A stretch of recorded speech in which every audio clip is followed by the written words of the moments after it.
హైడ్రా అధికారులు రోజు రోజుకి వేగం పెంచుతున్నారనే చెప్పొచ్చు. రోజుకొక చోటికి వెళ్ళి కూడా కొన్ని ఏదైతే మూసీ నది ప్రవహిస్తున్నటువంటి ఏరియాస్లోకి వెళ్ళి మార్క్ చేస్తూ కూడా వాళ్ళకి నోటీసులు అనేది అయితే జారీ చేస్తున్నారని చెప్పొచ్చు.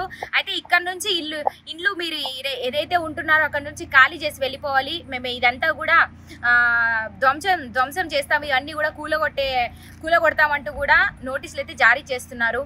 మరి ప్రజల స్పందన ఎట్లా ఉంది? వాళ్ళు ఇక్కడ నుంచి మనం నిన్న చూసుకున్నాము, చాదర్గఢ్కి వెళ్ళాము, చాదర్గఢ్ నుంచి శంకర్ నగర్, ఇలా ఒక్కొక్క చోట కూడా ఏదైతే మనము మొన్న గోల్నాక ఇలా చూసుకుంటూ పోతే రోజుకొక చోట వెళ్ళి కూడా కొన్ని ఏరియాస్లో ఏదైతే మూసీ నది ప్రవహిస్తున్నటువంటి ఏరియాస్లో ఇక్కడ ఉంటున్నటువంటి నివసిస్తున్నటువంటి ప్రజలకి నోటీసులు అయితే జారీ చేస్తుంది ప్రభుత్వం. మరి ప్రస్తుతం మనము చైతన్యపురి కాలనీలో ఉన్నాం, చైతన్యపురి పనిగిరి కాలనీలో ఉన్నాం. మనం ఇక్కడ చూసుకుంటే కనుక మన వెనకాలే ఏదైతే మూసీ నది ప్రవహిస్తున్నటువంటి పరిస్థితి ఉంది, వెనకాలే మూసీ నది, దానికి ముందే ఉన్నాం మనము. ఇక్కడ అన్ని చూసుకుంటే ఇండ్లు ఉన్నాయి. మనం ముఖ్యంగా ఇండ్ల గురించి మాట్లాడుకుంటే కనిపిస్తున్నటువంటి ఇల్లు ఏదైతే ఉందో కొత్తగా సున్నమేసి కనిపిస్తున్నటువంటి ఇల్లు, ఇది కొత్తగా ఏర్పాటు చేసుకున్నటువంటి ఇల్లు అని చెప్పొచ్చు. మరి దీన్ని కూడా మార్క్ చేయడం అయితే జరిగింది హైడ్రా అధికారులు. ఇక్కడ ఏదైతే మీకు కనిపిస్తున్నటువంటి చుట్టుపక్కల ఇండ్లు అన్నీ కూడా మార్క్ చేసి వెళ్ళారు హైడ్రా అధికారులు. గత కొద్దిసేపటి క్రితమే అన్ని కూడా మార్క్ చేసి మీరు ఇక్కడ నుంచి వెళ్ళాలంటూ కూడా చెప్పడం అయితే జరిగింది. ఏదైతే మనం కనిపిస్తున్నటువంటి అక్కడ మూసీ నది అయితే ఉంది, ఆ మూసీ నదికి ఉన్నటువంటి మూసీ నది ఒడ్డున ఉన్నటువంటి ఇండ్లన్నిటికీ కూడా మార్క్ అయితే చేసి పెట్టారు. మరి ఇక్కడ కొత్తగా కట్టుకున్నాం ఇల్లు, దాదాపు 2 నెలలు కూడా అయితలేదు, మొన్ననే కంప్లీట్ అయింది, నిన్నే సున్నం వేసుకున్నాం. మరి ఇలాంటి పరిస్థితుల్లో కొత్తగా నిర్మించుకున్నటువంటి ఇండ్లలో నుంచి కూడా మమ్మల్ని వెళ్ళిపోమంటున్నారు. మా ఇల్లు కొత్తగా ఏర్పాటు చేసుకున్న బంగ్లా ఇది, ఇక్కడ మా ఇంటికి మార్క్ ఇచ్చారు, వెళ్ళిపోమంటున్నారు, కూలగొట్టేస్తామంటున్నారు అంటూ ఇక్కడ జనాలు బాధపడుతున్నారు. మరి ప్రస్తుతం సిచ్యువేషన్ ఏంది? ఈ చైతన్యపూర్లో మీరు చూసుకున్నారు, ఉద్రిక్తత మొదలైంది కొన్ని చోట్లల్లో. చైతన్యపూరి దాదాపుగా చాలా పెద్దగా ఉన్నటువంటి ఏరియా. ఈ ఏదైతే మూసీ నది కనిపిస్తున్నటువంటి లోపల మూసీ నది కూడా దాదాపు గోల్కొండ వరకు కూడా ఇదంతా కూడా ఒక ప్రవహిస్తున్నటువంటి మూసీ నది అని చెప్పొచ్చు. ఇదంతా కూడా అక్కడ నుంచి ఇక్కడికి అటాచ్మెంట్, ఏదైతే అక్కడ నుంచి మూసీ గోల్కొండ నుంచి వచ్చేటువంటి అన్ని కూడా ఇక్కడ వరకు కూడా పారుతూ ఉంటాయి. మరి ఇక్కడ చాలా పెద్ద ఉద్రిక్తత మొదలైంది చైతన్యపూర్లో. కొంతమంది అయితే కిరోసిన్ పోసుకొని మేము చనిపోతాము, మేము ఇంకా బ్రతికి ఎందుకు, మా ఇళ్లలో నుంచి మమ్మల్ని తరిమేస్తే మేము అసలు ఎందుకు బ్రతికుండాలి, మా పిల్లల్ని తీసుకొని మేము ఎట్టెళ్ళాలంటూ కూడా చాలా ఆందోళన వ్యక్తం చేస్తున్నారు. ప్రస్తుతం మనము ఇక్కడే పనిగిరి కాలనీలో ఉన్నటువంటి నివాసులు కొంతమంది ఉన్నారు. ఏదైతే ఈ ఇల్లు కట్టుకున్నటువంటి కొత్తగా నియమించుకున్నటువంటి ఇంటి ఓనర్ మనతో పాటే ఉన్నారు, ఒకసారి మాట్లాడదాం. నమస్తే అండి, మీ పేరు? ఓకే, అంటే మీరు ఈ ఇల్లు కట్టుకొని ఎన్ని రోజులు అవుతుంది? 20 సంవత్సరాల నుంచి ల్యాండ్ మొత్తం మాదే మేడం. అయితే ఈ మధ్యనే మూసి పరివాహన అది ఇది అని చెప్పి మాకు మళ్ళీ ఆగమాగం చేస్తున్నారు. దయచేసి ముఖ్యమంత్రి గారు గమనించవలసింది ఏమంటున్నారండి హైడ్రా అధికారులు వచ్చి ఏమన్నారు? మా పెయింట్లు వేసుకున్నారు, వెళ్ళిపోయారు. అవన్నీ మేము మళ్ళీ ఇది చేసుకున్నాం, వెళ్ళిపోయారు. వెళ్ళిపోమన్నారు. రేపటి వరకు ఎక్కడికి వెళ్ళాలి, ఎక్కడ చావాలి, ఎక్కడ బతకాలి చెప్పు. మా దగ్గర అంత బిల్డింగ్ 1.5 ఇల్లు వదులుకోండి. నేను ఎక్కడ రమ్మను, వాడిని కూడా వాడి ఇల్లు వదిలేమను, రమ్మను సీఎం కూడా వాళ్ళ ఇల్లు వదిలేమను, రమ్మను. మాతో ఆయన ఉండమని ఫస్ట్. మీ ఇంటికి కూడా మార్క్ ఇచ్చారా? ఇవాళ ఇక్కడ దాకా వచ్చాడు, రేపు అక్కడ దాకా రావడానికి గ్యారంటీ ఏంటి? మేము ఎంత కష్టపడి కట్టుకున్నాం, మాకేమైనా ఇచ్చారా? ఇవాళ కరెంటు బిల్లు కట్టలేకపోతే కరెంటు బిల్లు గడప కట్ చేస్తా అన్నాడు. ఏ లెక్కను పంపిస్తున్నావు? నువ్వు ప్రజల మీద బతుకుతున్నావు, ప్రజల సొమ్ముతో బతుకుతున్నావు. ఈ రోజు మళ్ళా నువ్వు ప్రజల్ని ఇది చేస్తున్నావు, ఆ ప్రక్షాళన చేస్తా. ఏంటిది? ఏదో లాభం ఉంది, ఏదో ఉంది, ఏదో మతలబ్ జరుగుతుంది గవర్నమెంట్ లో. అమాయకమైన ప్రజల్ని నాగం చేస్తున్నాడు. పెద్ద పెద్ద బిల్డింగ్లు ఉన్నాయి, దుర్గం చెరువు బయలుగొట్టమను, ఇంకా ఐమాక్స్ బయలుగొట్టమను, అవన్నీ చేయమని ఫస్ట్ అక్కడి నుంచి రమ్మను. దుర్గం చెరువు చెరువులోనే ఉన్నాయి బిల్డింగులు, అవన్నీ ఆపేసి ఎక్కడో దూరాలు ఉన్న ఇల్లులు వచ్చి ఈ రోజు మేము కడతాము, మేము చేస్తాము, మీరు వెళ్ళిపోండి అంటే ఎక్కడికి వెళ్ళాలి, ఎందుకు వెళ్ళాలి? పర్మిషన్ ఎందుకు ఇచ్చారమ్మా? లేదు అన్నప్పుడు ఇది గవర్నమెంట్ భూమి అన్నాడు, పర్మిషన్ ఎందుకు ఇచ్చారు? LRS లో ఎందుకు ఇచ్చారు? BRS లో ఎందుకు ఇచ్చారు? లోన్లు ఎందుకు ఇచ్చారు? రిజిస్ట్రేషన్ ఎందుకు చేశారు? తెలీదా? అమాయకులే, ప్రజలకు తెలియదు, మాకు తెలీదు. మేము అన్ ఎడ్యుకేటెడ్. నువ్వు చదువుకున్నావు కదా, నువ్వు ఎడ్యుకేటెడే కదా, మరి నువ్వు సీఎం అయ్యావు కదా, సీఎం కుర్చీలో కూర్చున్నప్పుడు నీకు తెలీదా? నా గవర్నమెంట్ కదండి, ఏ గవర్నమెంట్ అయితే అది గవర్నమెంటే, ఏదైనా గవర్నమెంటే కదా, తెలీదా? ఇదే గవర్నమెంట్, ఇదే కాంగ్రెస్ గవర్నమెంట్ ఇచ్చింది రిజిస్ట్రేషన్లు, ఇదే గవర్నమెంట్ ప్రభుత్వంలో ఇచ్చారు రిజిస్ట్రేషన్లు. ఇంతమంది రాజకీయ నాయకులు ఉన్నారు, ఇంతమంది సీఎంలు అయ్యారు. ఎవరు ఎన్టీ రామారావు దగ్గర నుంచి హీరో మొన్న కేసీఆర్ దాకా ఎవరు జనాలను ఆగం పెట్టలేదు. వాళ్ళు ఏమో చేసుకున్నారేమో, తిన్నారేమో, తినలేదు అనట్లేదు, తిన్నారేమో కానీ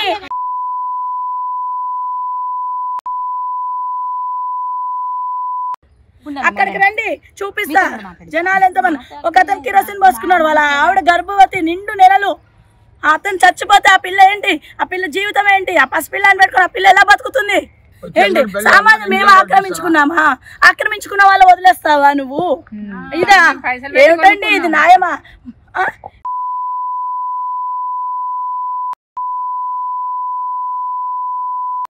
అది ఇది మోడీ గారి దాకా కూడా పోవాలి. ఆ సోనియా గాంధీ ఏం చేస్తోంది ఇలాంటి వాడిని? మీరు అడిగారు అధికారుల్ని, మరి మేము ఇలా ఎప్పుడు లేదండి ఈ ప్రభుత్వం వచ్చి మమ్మల్ని ఇక్కడ నుంచి వెళ్ళిపోమంటే మేము వెళ్ళి ఎక్కడ ఉండాలో, మా ఇంట్లో అందుకొని వెళ్ళి ఎక్కడికి వెళ్ళాలో మాకు దారి చూపిస్తారా ఏంటి అని అడిగారు. ఏ దారి వద్దమ్మా, మేము ఎందుకు వెళ్ళాలమ్మా, మాకెందుకమ్మా, మాకే దారులు వద్దు, మా ఇంటి జోలికి రావద్దు. వాడు 6 పథకాలు పెట్టాడు కదా, 6 పథకాల్లో ఒక పథకం చేసినాడా? మహిళలకు 2000 ఇస్తా అన్నాడు, ఇచ్చాడా? ఓల్డ్ ఏజ్ వాళ్ళకి 4000 ఇస్తా అన్నాడు, ఇచ్చాడా? మహాలక్ష్మి పథకం ఇచ్చాడా? ఇంకేమి ఇచ్చాడు? రైతులకు రైతు బంధు ఇచ్చాడా? ఏమి ఇచ్చాడు? ఏం చేశాడు? డెవలప్ చేయాలంటే బయట చాలా ఉంది. ముసరంబాగ్ రోడ్డు తెలుసా? వర్షం వస్తే అది కుంగిపోతుంది, ఆ రోడ్డు ఎప్పుడు పడిపోతుందో తెలియదు. అది డెవలప్ చేయమను, అది కట్టమను, అది కట్టమను ఫస్ట్, అర్థమైందా? అది కట్టమను, ముసరంబాగ్ రోడ్డు కట్టమను.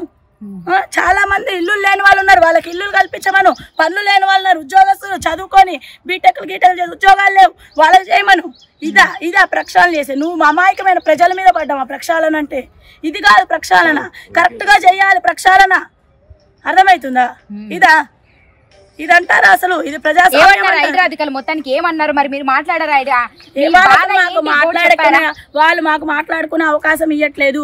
మేమేదో దొంగతనం చేసాము, నక్సలైట్లము, మేమేదో మానభంగాలు చేసేసాము, హత్యలు చేసేసాము అన్నట్టుగా వచ్చి పోలీసు వాళ్ళతో మమ్మల్ని లాఠీలతో కొట్టించేసి తోయిపిచ్చేసి మమ్మల్ని ఇక్కడి నుంచో పెట్టారు. నా ఇల్లు అది, నా స్థలం, నేను ఎంతో కష్టపడి కొనుక్కున్నాను. నేను కొనుక్కుంటే వేసి అక్కడ వేసేసి వెళ్ళిపోయాడు.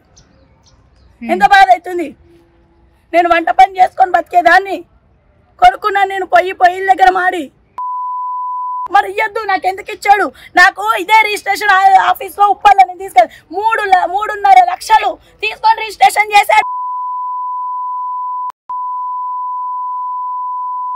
రిజిస్ట్రేషన్ ఎందుకు చేయాలి నా 3.5 లక్షలు తీసుకొని నాకు సంవత్సరం అయింది. నాది భూమి ఆయననే అమ్మిండు, నాకు ఆయన అమ్మిండు. సంవత్సరం అయింది రిజిస్టర్ చేసిన. నేను కూడా జాబ్ చేస్తాను. నేను నా పిల్లలు చిన్న ఉన్నది. మరి నేను ఎక్కడికి పోవాలి? మరి ఎవరినాలి? అది సంవత్సరం అయింది నాకు తీసుకొని. అది మరి రిజిస్టర్ ఎట్లా చేసిండు గవర్నమెంట్? మరి ఇది మరి అది ఉన్న 4 జాగా ఉన్నది కదా. మరి మా గవర్నమెంట్ నుంచి వచ్చేవి కూడా మాకేవి రావట్లేదు. ఇల్లుంటే రేషన్ కార్డు రాదన్నాడు, ఇల్లుంటే ఏవి ఫండ్స్ రావన్నాడు, ఇల్లుంటే ఏవి రావని అదన్నాడు, ఇది అన్నాడు. సరే మాకు అవన్నీ ఏమొద్దు, మేము అసలు ఆశించలేదు. మాకు మమ్మల్ని వదిలేమనండి, మా ప్రాణాన్ని మేము బతుకుతాం అంతే. మా ఇల్లు వదిలేమనండి. స్నేహితురాలు బాధపడితే చూడలేక నేను వచ్చాను. ఇల్లు ఎక్కడుంది? మా ఇల్లు ఇక్కడ మారుతి నగర్ లోపల. ఒకవేళ ఇవాళ ఇల్లు పోతుంది, రేపు పొద్దున ఇంకా అద్దె చేయడానికి ఏముంది, కొంచెం దూరంలో అయిపోవాలన్నమాట. తను బాధపడుతున్నా మేము చూడలేము. తన అధికారులు అసలు ఏం రెస్పాండ్ అవ్వట్లేదు. రెస్పాన్స్ అవుతే ఇట్లాగే ఉంటుంది. పోలీసుల మీద తీసుకొచ్చి లాఠీ చార్జ్ చేయిస్తే వాళ్ళు ఎక్కడికి వెళ్ళిపోతారు? రాత్రికి రాత్రి వెళ్ళిపోమంటే రాత్రికి రాత్రి ఇల్లు తీసేస్తామంటున్నారు. ఇల్లు తీసేస్తే వాళ్ళు ఎక్కడికి పోతారు? అద్దెళ్ళకి వెళ్తే 20,000 30,000 చెప్తున్నారు. ఈ సమయంలో కట్టుకోగలుగుతారా పేదవాళ్ళు? లేని వాళ్ళు ఎక్కడికి వెళ్తారు? ఒక మాట, ఇప్పుడు ఉన్న వాళ్ళ పరిస్థితి వేరు, లేని వాళ్ళ పరిస్థితి వేరు. ఆటలు నడుపుకునే వాడు ఉంటాడు, కష్టం చేసేవాడు ఉంటాడు, ఇంకోడు ఉంటాడు. వాళ్ళందరూ ఎక్కడికి వెళ్తారు? రాత్రి రాత్రి ఖాళీ చేసి వెళ్ళమన్నారు మా ఫ్రెండ్. రమ్మను, ముందుకు రమ్మన్నారు, రావాలి. తను కూడా రేవంత్ రెడ్డి గారు కూడా రాజేంద్ర గారు వచ్చారు, ఆయన మా కోసం పోరాడుతున్నారు. అది మేము ఆయన దానికే ఉంటాం. ఏందమ్మా ఏంది పరిస్థితి ఏంది ఏమంటున్నారు అధికారులు? ఏమంటారండి, పెద్ద పెద్ద ఇల్లు తీసుకొని డబుల్ బెడ్రూమ్ ఇల్లు ఇస్తారట. మా ఇల్లు చూడండి, అక్కడ మా ఇల్లు వీడియో తీయండి, చూపించండి. ఇట్లాంటివి మేము ఏమైనా కబ్జా చేసుకున్నామా, మేము ఎక్కడికెళ్ళానా తెచ్చుకున్నామా, దొంగతనాలు చేసినామా, ఏం చేసినాం? కష్టపడ్డాం, కొనుక్కున్నాం. ఇప్పుడు ఆయన ఈడొక బాండ్రీ పెట్టిండు అనుకో, అంతా గవర్నమెంట్ కాడ డబ్బులు లేకుండా లేదు కదండి, డబ్బులు అయితే ఉన్నాయి కదా. కాదండి, ఇక్కడ బాండ్రీ పెట్టుకొని ఇక్కడ ఇదంతా పెట్టుకొని ఒక బోర్డు పెట్టుకుంటే మేము ఎందుకు కొంటాం? మాకు తెలియదు కదా. గవర్నమెంట్ కాడ బాండ్రీ పెట్టుకోవడానికి కూడా డబ్బులు లేవా? పెట్టుకోవాలి, ఒకప్పుడు పెట్టుకోవాలి. ఇప్పుడు మేము పైసలు పెట్టి కొని అంత పెద్ద బిల్డింగ్లు కట్టినాక ఎంత ఈజీగా చెప్తుండు, కుర్చీలో కూర్చొని నవ్వుకుంటా డబుల్ బెడ్రూమ్ ఇస్తా అని. ఉండండి, అసలు ఆయన ఇందిరాగాంధీ పార్టీలో చేరిండండి. ఆ పార్టీకి అసలు వాల్యూ లేకుండా చేసిండు ఈయన. వాల్యూ లేదు, ఇప్పుడు తీసేసిండుకుండా ఆయన వాల్యూ. ఈయన చేసే పనులకు కేసీఆర్ కు పేరు వస్తుందండి, ఆయనకు మంచి పేరు వస్తుంది, ఆయనకు చాలా మంచి పేరు వస్తుంది. ఇప్పుడు సరే ఇంతో అంతో తింటే తినాలండి గవర్నమెంట్, కానీ ఇట్లా పేదోళ్ళకు అది ఇది ఆయన చెయ్యలేదు, ఎన్నడు ఎవ్వరూ చెయ్యలేదు. ఈయన ఇంత మూర్ఖంగా మూసీలో ఏముందండి? ఆయనకు ఏమన్నా ఉంటేనే ఆయన అది చేద్దామని చూస్తాడు, లేకపోతే దేనికండి? మూసి బయట చేసుకో, మూసీనే చేస్తా అని చెప్పేసి మూసి చేయడానికి హైడ్రా పేరుతోని ఒక 4-5 ఇండ్లు, కొన్ని ఇండ్లు కూలబెట్టి మూసి దాకా వచ్చిండు ఆయన లాస్ట్కి. ఆయనకు ఇక్కడ ఏదో వర్కౌట్ అవుతుంది, అది ఇంపార్టెంట్.